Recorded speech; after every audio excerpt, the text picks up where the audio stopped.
This is NASA TV.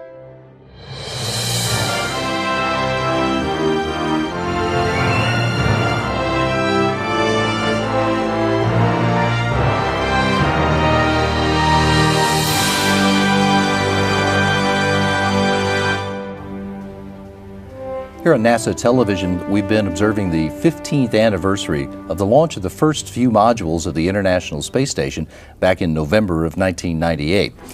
In this coming February, we will mark the 13th anniversary of the arrival of the U.S. laboratory Destiny to the International Space Station on a space shuttle mission during Expedition 1.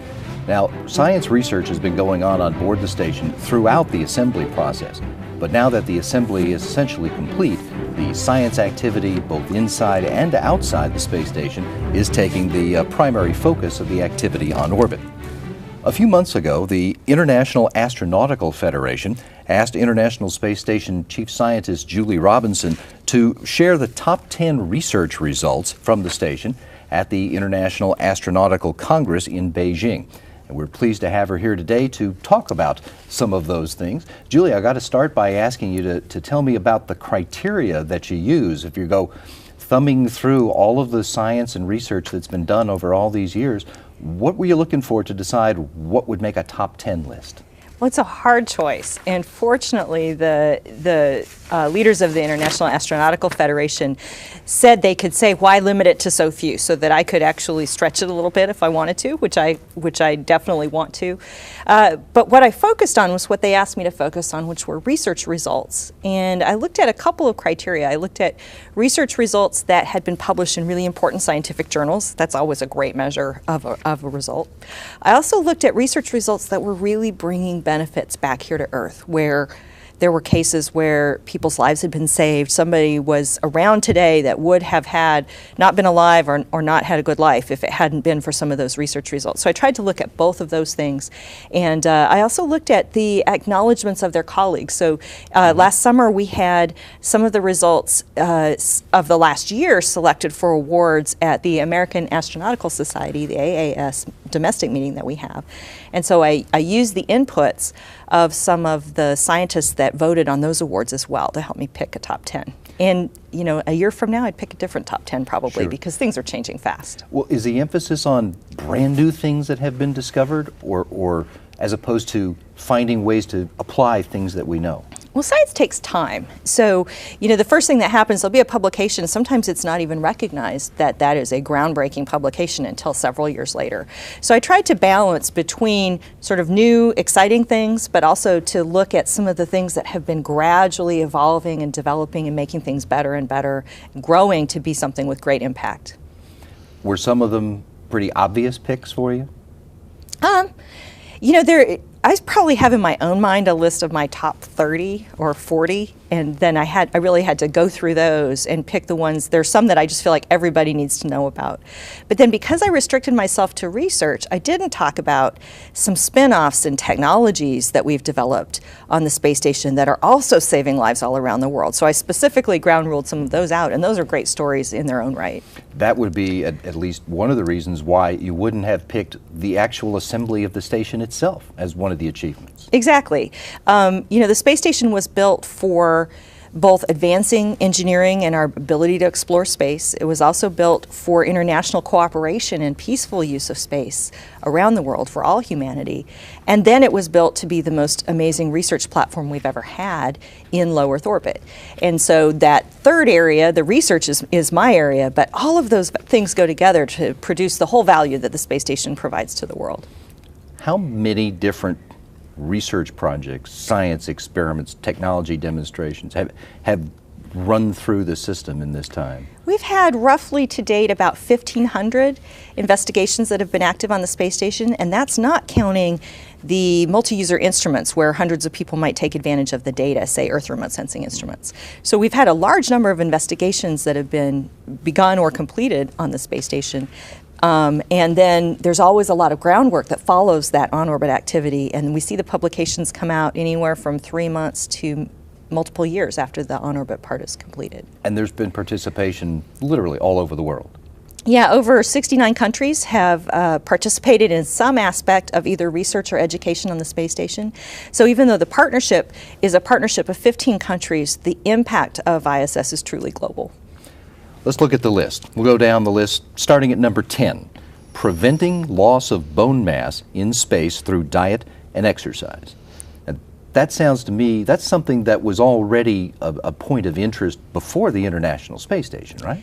You could go clear back to the Gemini missions, and people were worried about bone loss in astronauts because all that floating around means there's no forces on your bones, and people knew that that would probably cause astronauts to lose bone right at the beginning of human spaceflight.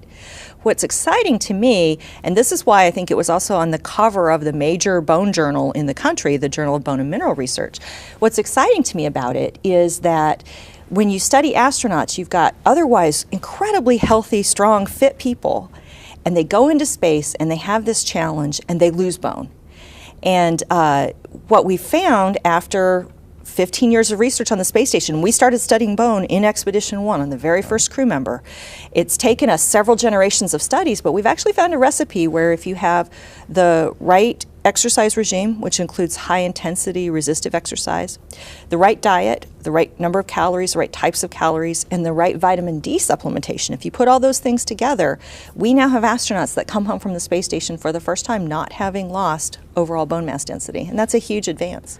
And that, in fact, is something that you developed over the course of those 15 years, because the protocols we were using at the beginning weren't having those kind of results. Right. Early in the space station, our astronauts were losing 1.5% of their bone per month, which is about the same as a woman with osteoporosis would lose in a year. Wow. That's really severe. And that was a big improvement off of how astronauts were doing on Mir. So there's been a huge development of our understanding of bone processes, why astronauts are losing bone, and how the bone remodels and recycles itself. Understanding that process helps us protect astronauts so that when they land on Mars, they're going to be ready to do a spacewalk right away and they're not going to fall and break their hip.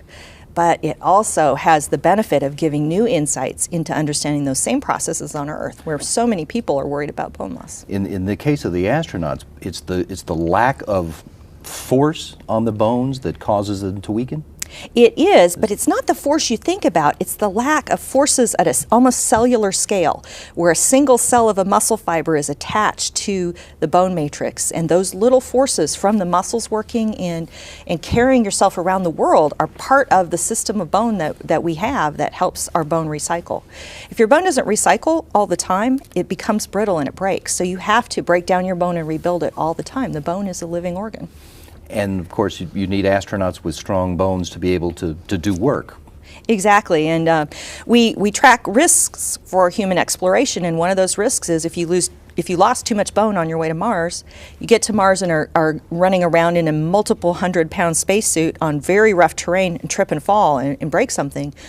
It may not be possible to get back to the vehicle, for example. So these are they're real risks to astronauts, but they connect to the real risks to people here on Earth. You know, when my grandmother fell and broke her hip, that was an incredible challenge for all of her health. And so for the same reason we don't want astronauts to break their hips on Mars, we really want to take that knowledge and find ways to feed it back to the really active osteoporosis research community here on Earth. So, and it's a relationship, it's not just the exercise, it's exercise and the diet. Right, and it's really interesting because vitamin D is one aspect of that diet that's turned out to be important. And NASA had done a study in the Antarctic in a simulated environment, but it gets very dark in the Antarctic. Right. On the space station, in spacecraft, astronauts don't have the sun every day. And from the results of that Antarctic study, they determined vitamin D was much more important. That was actually fed into the USRDA reestablishment of a new level for vitamin D. And I talk to people all the time. I'm one of them, where my doctor said, okay, we now want you to take more vitamin D than you used to take. And it was that overall study, of which the study with the astronaut simulation study fed into that led to that change in the USRDA. Well, in fact, the next result that you recognized on your list is something that's related to the first one. So, number 9, understanding mechanisms of osteoporosis and new drug treatments. I understand that the breakthrough here actually came in a study using mice. That's right. So, mice are a model system that we use for studying bone. People study bone loss using mice in laboratories all around the country. And there was a great partnership between Amgen and Biosurf Space Technologies, and it started during shuttle assembly flights. And Amgen flew and used the mice that we flew on these assembly flights to test some drugs that they had in the process of clinical trials. So they had developed candidate drug treatments, but they had not yet been approved for FDA use, or they were just starting them in those stage 1 clinical trials. And they really wanted to understand the mechanism of how the drug might be working. The first of these was related to osteoprotegrin, which is, as it sounds like, maybe a protein related to the bone. And so the idea was to better understand how that remodeling process works and whether osteoprotegrin inhibition could be used to slow it down. And that's a whole new line, a whole pathway of a pharmaceutical treatment for bone loss that's a new one.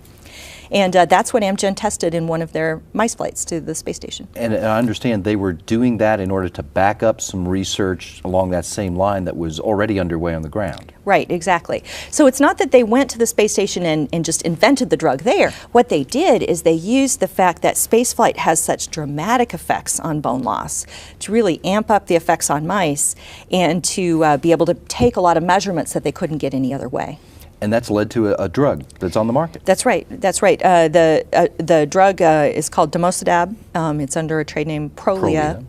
And that trade name or that drug is now on the market. It has some warnings. All drugs have side effects. Sure. But doctors are finding that for some patients who can't take alendronate, which is the primary drug that most patients take today for osteoporosis, some patients can't tolerate that. They get stomach upset and things, and this provides an alternative for some of those patients.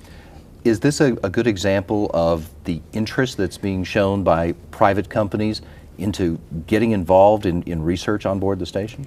Yeah, when you think about it, this is really a novel kind of a public-private partnership for advancing human health and even our economy here on Earth. To have commercial companies have the opportunity to go to this discovery zone where you can make extraordinary advancements, really study something you can't do anywhere else, take that knowledge back down to Earth and use it to keep a competitive edge, to develop a new solution to a problem, and then to be able to market that. That's part of why the space station was designated a national laboratory back in 2005. And then in 2011, a nonprofit organization called the Center for the Advancement of Science in Space was selected by NASA in a cooperative agreement. That cooperative agreement lets CASIS, which is what we call them for short, go out and work with other pharmaceutical companies that might be interested in trying something in space. But of course, working with NASA is not something pharma's been doing over the years. So it's very new, and it's really exciting to be working with CASIS as they start bringing in some of these customers and they find ways to take advantage of the platform that we have. Since you brought it up, what does it mean for the International Space Station, or at least the U.S. part of it, to be designated a national laboratory? Well, you know, there are other national laboratories around the country, Argonne, Brookhaven, Savannah River, Livermore. And usually you have sort of one government agency that needs 90% of the laboratory. But they often will offer other government agencies, the private sector, the opportunity to come in and use those unique facilities. Because a national laboratory means it's a facility that the nation needs to advance its research. And it's opened up to all, not just the one agency that's operating the lab. And that's exactly what the space station as a national laboratory means as well.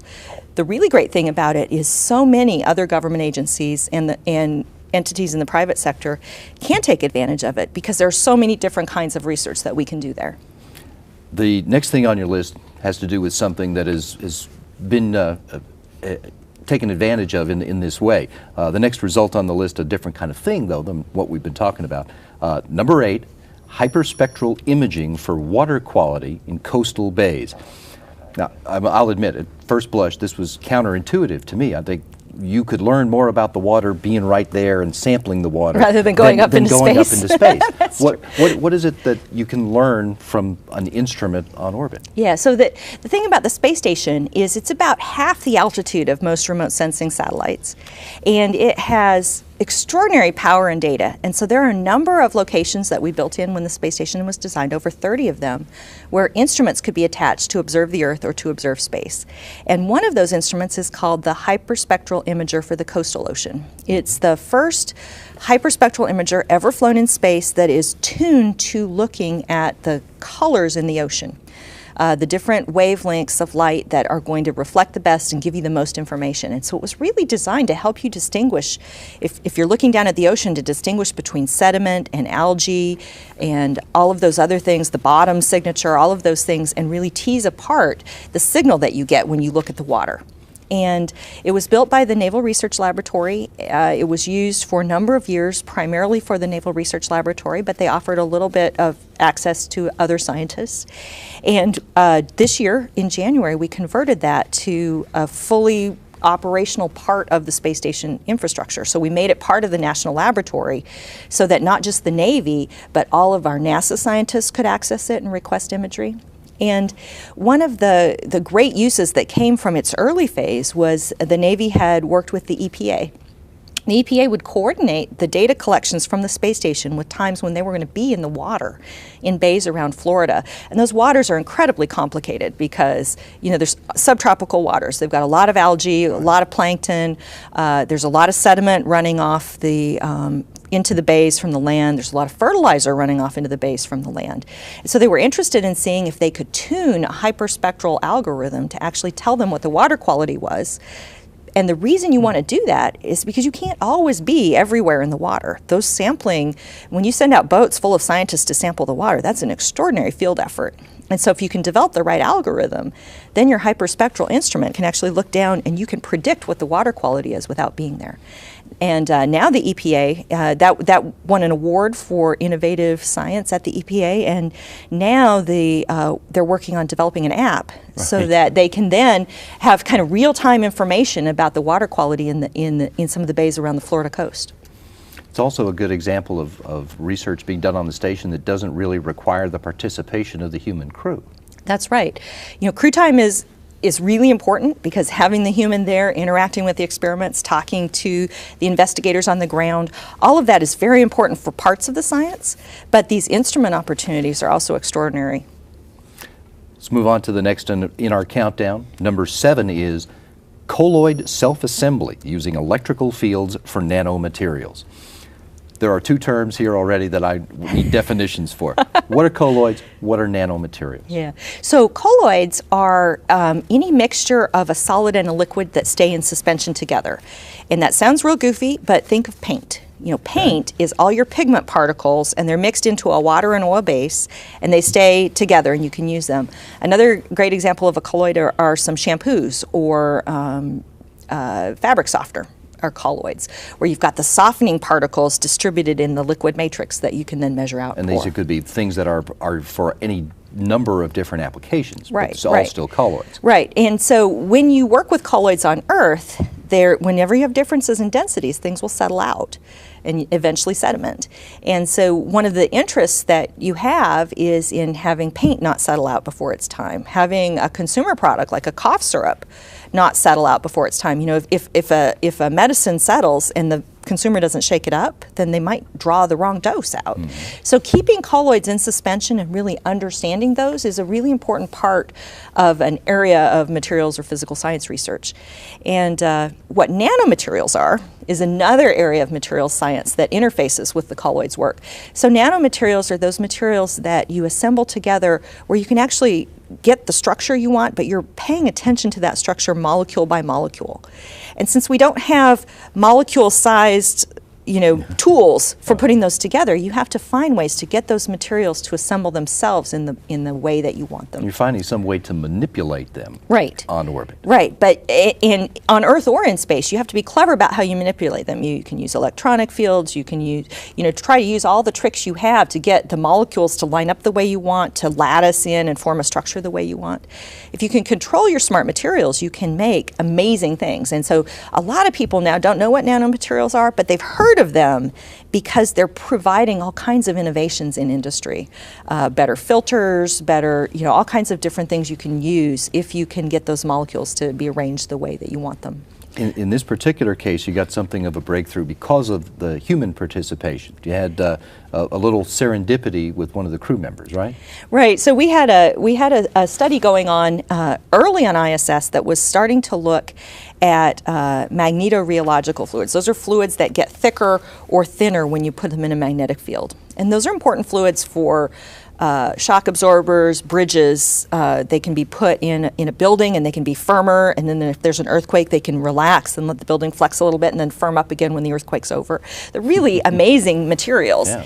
And we had a scientist, Dr. Eric First, who was doing a study with a very simple system at first. And in those first experiments, Peggy Whitson on orbit was setting up the settings for what the electromagnetic field would be. She was basically setting the current.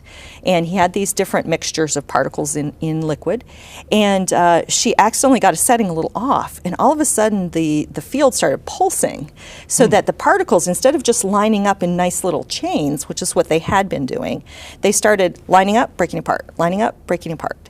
And so that was exciting. The investigator on the ground didn't know what it was. It wasn't expected. We wound up doing a lot more runs than were ever expected. Now he's, I think, on to his third separately funded project. You know, that was a decade ago. And now he's working with these incredibly sophisticated colloid mixes where he's designing the particles that are floating this liquid and using special mixes and then seeing if he can apply the fields to make them self-assemble in the way that he wants. And he's had some really important publications that have come from that work in the proceedings of the National Academy of Sciences. And so that was one of the ones that I definitely wanted to call out for this top 10. That's very interesting. And next on our list is another result that's in the physical sciences. This is number 6, the new process of cool flame combustion. And I believe this one is like a brand new discovery. Start by explaining what is a cool flame. Yeah, I had to find that out myself because I don't think of flames as ever being cool. No. And in fact, a cool flame is, you know, roughly a 600 degrees Celsius flame, so it's still pretty hot. But we have this great combustion facility on the space station. Many people don't realize, they think of fires in space as being bad, and of course an uncontrolled fire in space is very bad. But we have a facility where almost all the time we're burning different materials. And the reason we do that is because, just like I mentioned, there was no sedimentation, well, there's also no convection in orbit. So when you, if you were to burn a candle on the space station, instead of getting a nice little candle-shaped flame, instead you're going to get this glowing blue ball with no warm air rising off the top of it.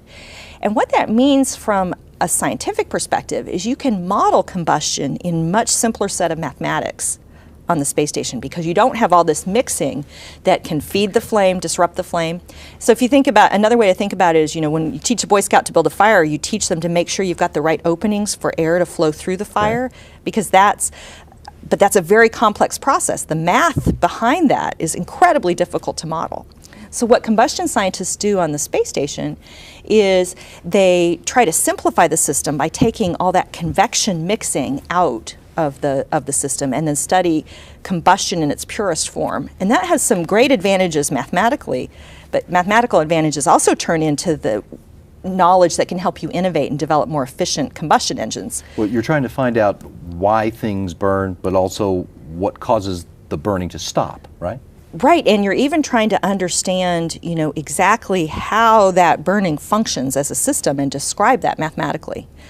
So the cold flame discovery was another big surprise that came. And what happened is we have a droplet combustion apparatus, and we were basically taking little bits of things like heptane, you know, liquid fuels, and heating them up and burning up this little droplet and watching it and collecting data on the temperature, the gases that were coming off, how long it took, and we were controlling different flow rates.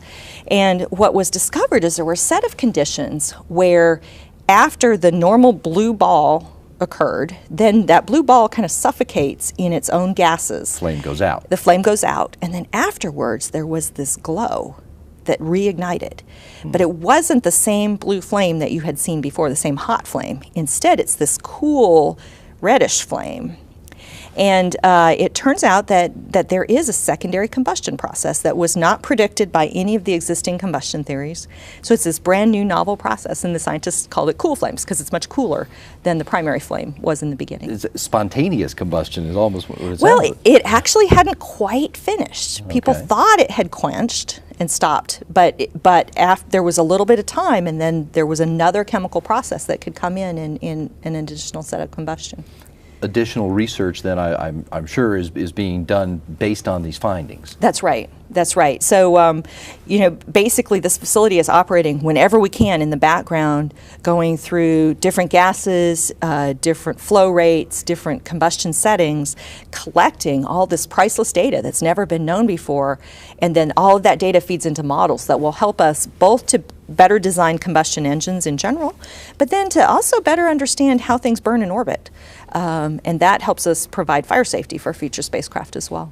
In fact, there are several different kind of combustion experiments that are going on beyond just the one that led to this. That's right. We have an experiment called BASS for burning and suppression of solids, where we're burning all the different materials that could catch fire in a spacecraft and seeing what happens when they actually burn in space. And what we're finding is all the standards we had used for spacecraft flammability, we're assuming that things burn the same on Earth as they do in space, and they don't. So there are certain things that are more flammable in space than we thought they would be, and other things that are less flammable. And in the end, I think the work that we're doing on the space station is going to completely rewrite the fire safety manuals for spacecraft. You're finding out why things burn, but also, I guess, some insights into how to stop fires that you don't want.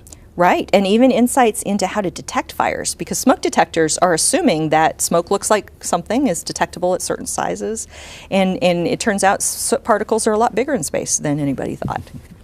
Julie, this is great, and I want to thank you for helping me make sense of all of that. These are the things that you wouldn't think about before, and those things are just half of our top 10 list. In our next program, we're going to discuss numbers 5 through 1.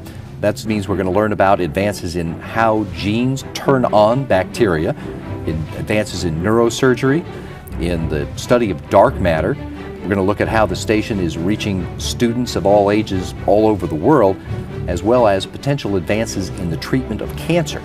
All of those are among the top 10 research results from the International Space Station.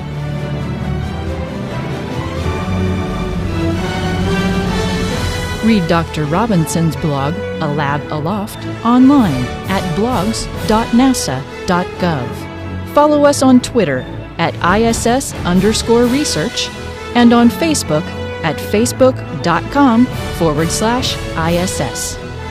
See the International Space Station as it orbits above your location. Log on to spotthestation.nasa.gov. And you can follow the mission.